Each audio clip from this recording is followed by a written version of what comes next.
हरियाणा के कृषि मंत्री जेपी दलाल ने पश्चिम बंगाल व असम में भाजपा की जीत का दावा करते हुए कांग्रेस पर निशाना साधा। साथ ही उन्होंने कांग्रेस द्वारा किसान आंदोलन को राजनीतिक रूप देने का आरोप लगाया। उन्होंने कहा कि दुनिया में सबसे बड़ा संकट पानी का होगा, जिसके लिए पानी की बर्बादी रोकनी होगी और ड्रिप इरिगेशन पर ज्यादा जोर देना होगा। बता दें कि कृषि मंत्री सोमवार को अपने आवास पर लोगों की समस्याएं सुन रहे थे।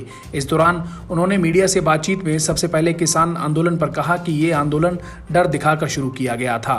डर दिखाया कि मंडी व एमएसपी बंद होगी तथा जमीन चली जाएगी, पर हरियाणा में मंडी भी है और खरीद एमएसपी से ज्यादा रेट पर हो रही है। उन्होंने कहा कि आंदोलन को राजनीति से दूर रखा जाए, लेकिन अब कांग्रेस किसान पंचायत कर रही है और कुछ नेता दूसरे प्रदेशों में भाजपा को हराने के लिए प्रचार कर रहे हैं।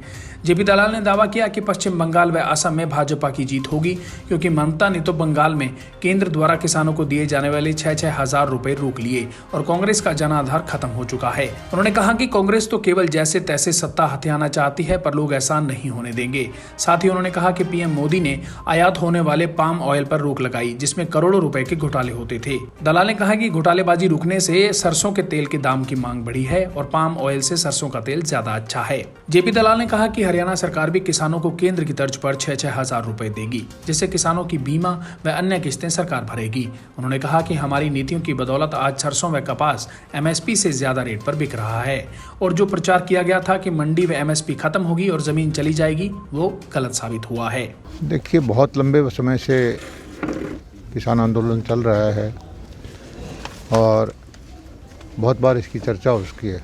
हमारे प्रधानमंत्री जी ने भी कहा है कि इस आंदोलन का कोई औचित्य नहीं है। जिन कानूनों को वो काला कानून बताते हैं वो सुप्रीम कोर्ट ने स्टे कर रखे और ये भ्रम फैलाया गया कि मंडियाँ टूट जाएंगी, एमएसपी नहीं रहेगी और ज़मीन चली जाएगी। किसी की कोई मंडी नहीं टूटी आज तक। एमएसपी पर खरीद और प्रदेशों से ज़्यादा हो रही है हमारे हरियाणा में। किसी आदमी की ज़मीन नहीं गई। ये डर फैला के आंदोलन शुरू किया गया था और इसके पीछे कोई राजनीतिक मंशा है।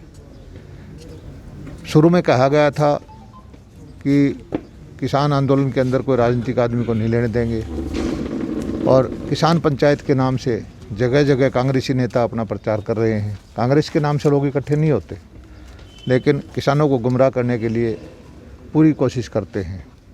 नो कॉन्फिडेंस कांग्रेस लेके आई, उसमें सब उसकी हार हुई बुरी तरह से। अब ये कहते हैं कि बंगाल में, आसाम में है, भाजपा को हराने के लिए कुछ किसान नेता लगे हुए हैं। तो दोनों बात सही नहीं हो सकती कि गैर राजनीतिक भी कहते हो, एक तरफ कहते हो कि भाजपा को हराना है। तो पहले इनको अपनी मंशा क्लियर करनी चाहिए। और किसान आंदोलन में जब सुप्रीम कोर्ट की कमेटी बनी हुई है, वो विचार कर रही है, इससे बड़ा कोई अदालत है नहीं देश में, उसने स्टे कर रखा है, तो इसका औचित्य कोई लगता नहीं।